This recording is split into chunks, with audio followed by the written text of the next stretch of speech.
What's up, guys? This is Crushable. My name's Carl. Today we're going to be reviewing Little Book The Infinite.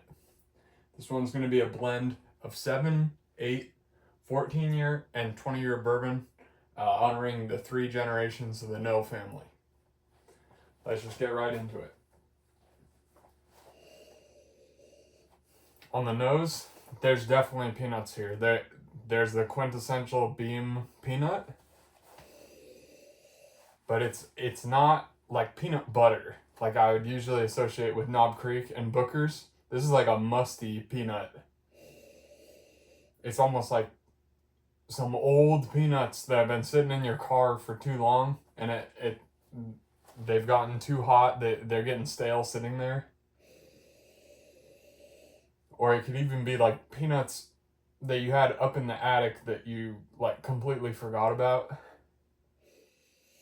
Then there's this caramel underneath it. It's a thick, rich caramel. It's not, a lot of the times those Knob Creeks, the Bookers, I feel like the caramel's pretty thin.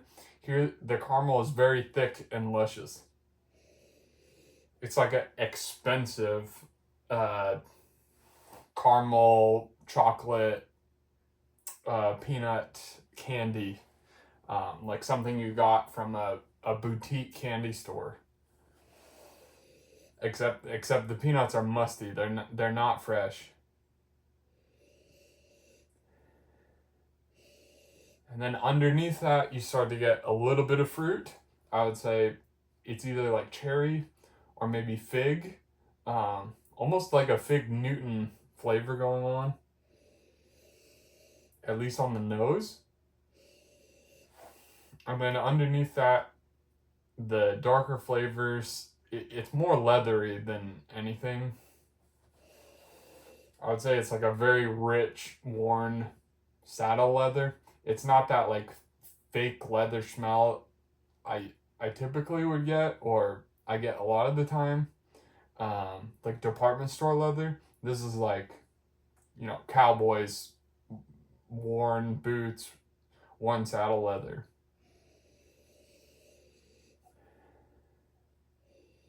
Like that trusty pair of boots that you've worn for 10 years. I mean, I wouldn't know, but that's what it reminds me of. Old cowboy movies. Let's go over in for a sip.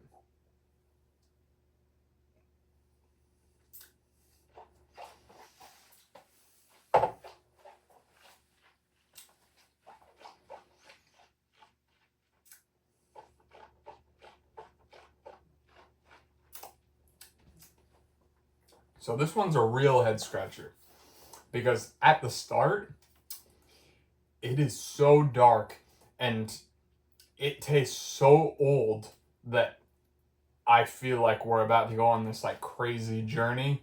Like up front, it tastes between 14 and 20 year.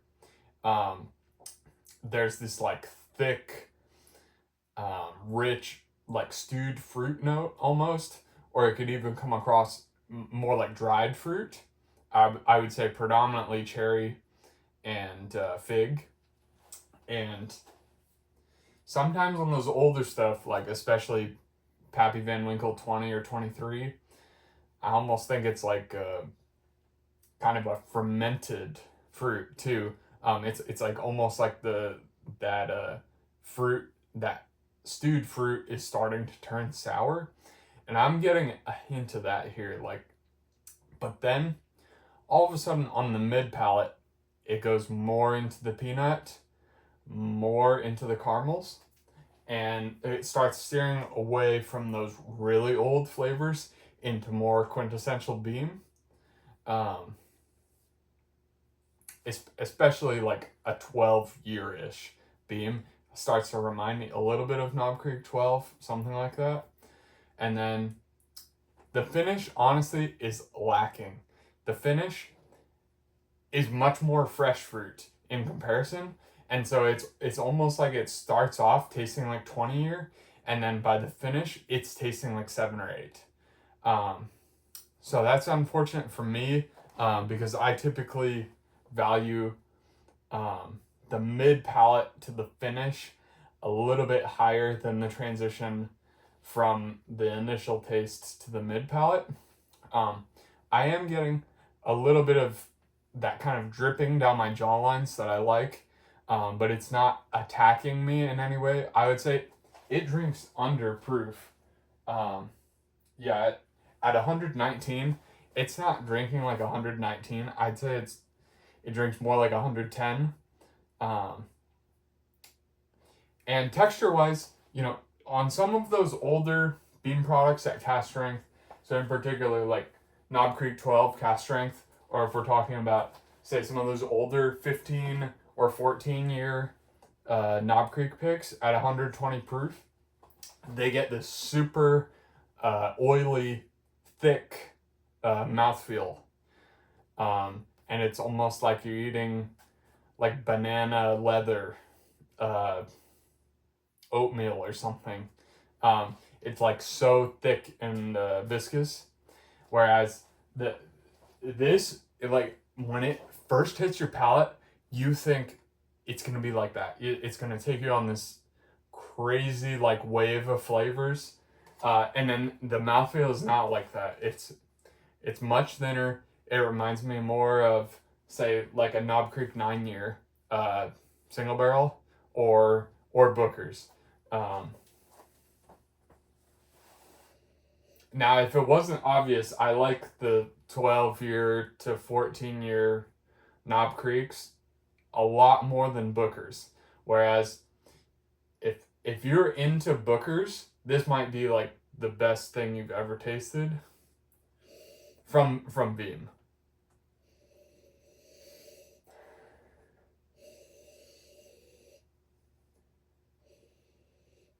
Yeah, so the nose is mostly staying the same, although I would say now there's a little bit more cinnamon and baking spice. And maybe like a hint of apple pie too. So the flavors are maybe getting a little bit less dark.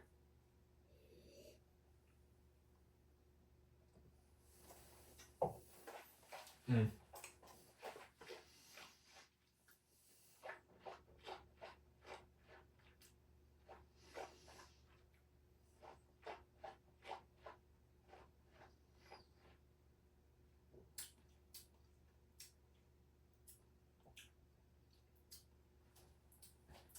Wow, so that's actually interesting. So now it's kind of flip-flopped.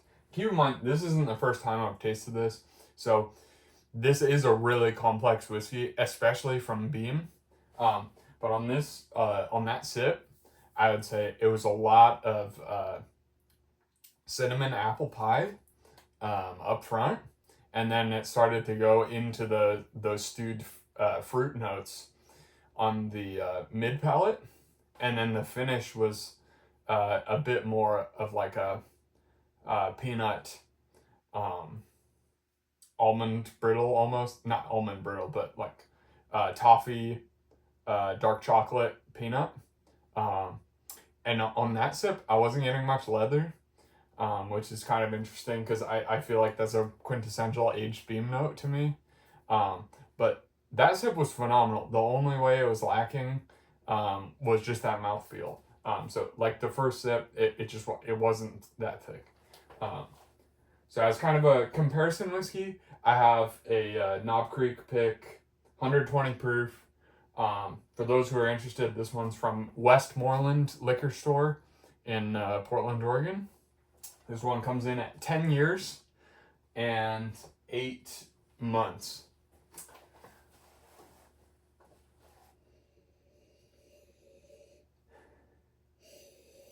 So on the nose, it's much more leathery. And the caramel peanut tastes much faker. This is like a payday bar almost, or like some other kind of cheap gas station candy bar. Even like Snickers comes to mind. Now, there's nothing wrong with Snickers, but I'm just saying like this tastes like a much more expensive desserts going on.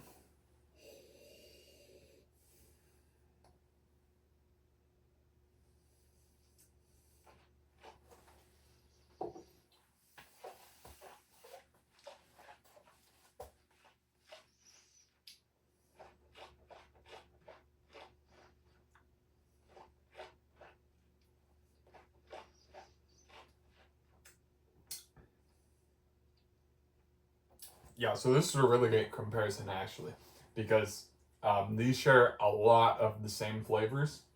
So I'm getting like apple, cinnamon, um, other baking spices, and peanut, uh, and leather on this one. And but the problem is there isn't a clear transition between the different um, between the front, the mid palate, and the finish. It just kind of it's one note almost. That it does transition a little bit between front to back, but it's not like a clear progression through the flavor.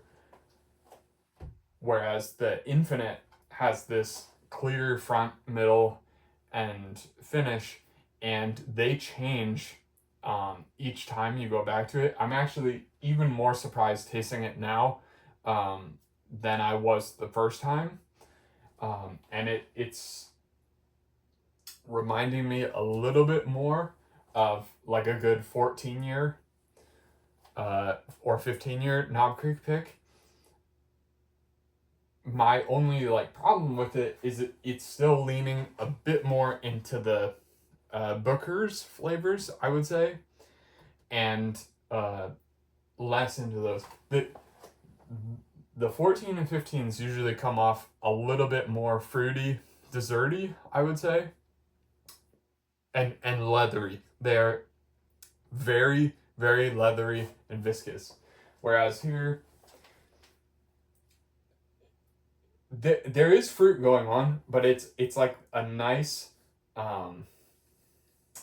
it's even between the fruit and kind of the, say, baking spices and caramel aspect, and then the sort of musty peanut aspect, and the leather is kind of taking a back seat, and it's definitely not drinking older than 14-year.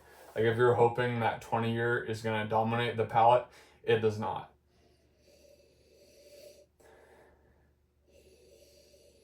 Yeah, so coming back to this, it just smells so much better than that.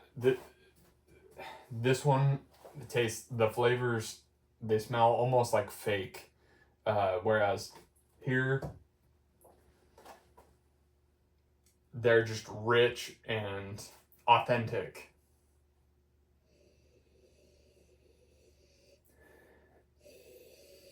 And the breadiness is coming off much stronger actually after this Knob Creek. So uh, I'm guessing that's just because I'm doing a direct comparison, but now it's almost like going into cinnamon roll territory.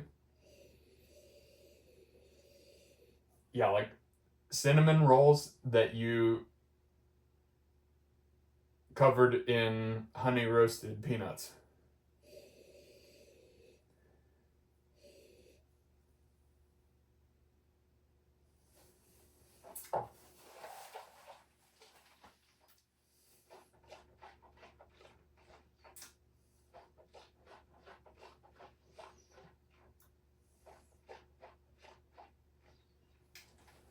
On the palate, the apple's back in spades.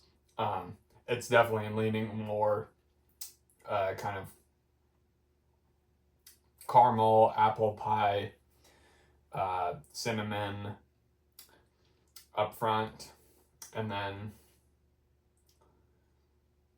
these are the main flavors that have stayed consistent, kind of. What, and then on the finish, it's going into the musty peanut and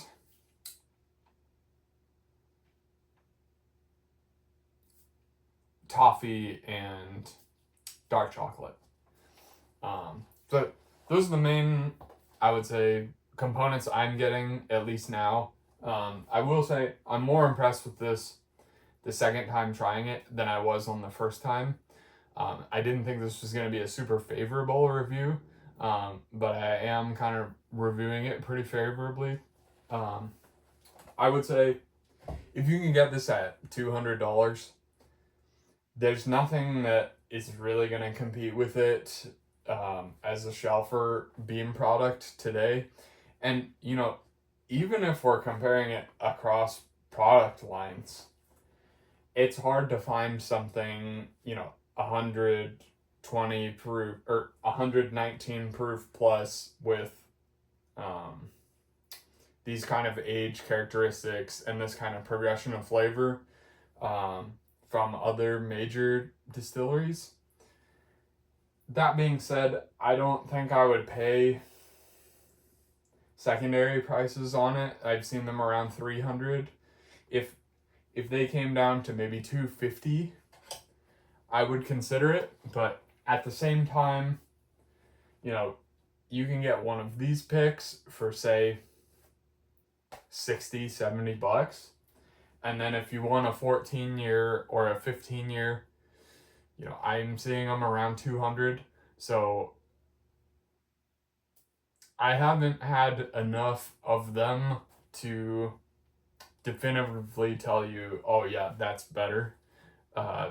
Because if you like Booker's more, I would say you'll probably like this more. Whereas if you're really into that leathery, viscous aspect, I feel like some of the Knob Creeks are just better. Comparative wise, I mean, you compare it to like Russell's 15. Like Russell's 15 is just a completely better whiskey. But when you start comparing it to, say, Russell's 13 or a Four Roses LE, then I think the comparison gets much closer. And so, if you're thinking about buying your first LE and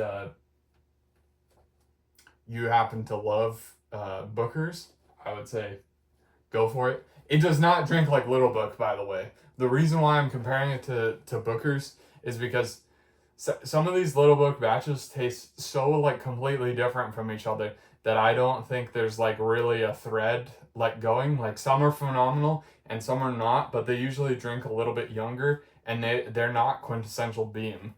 So that's why I'm comparing it to Booker's. But yeah, I would say it does make a good Booker's / Beam LE product, especially at $200. And I'm excited to see, I'm hoping they held enough stock back that they can keep bumping up those blends, the ages in the blend, because, I mean, I'm guessing if we just got a product that was 14 and 20 year blended together, it would be like insane. So hopefully that's what they did, but I would doubt it. So anyways, if you guys enjoyed, like, comment, subscribe, and we'll see you on the next one.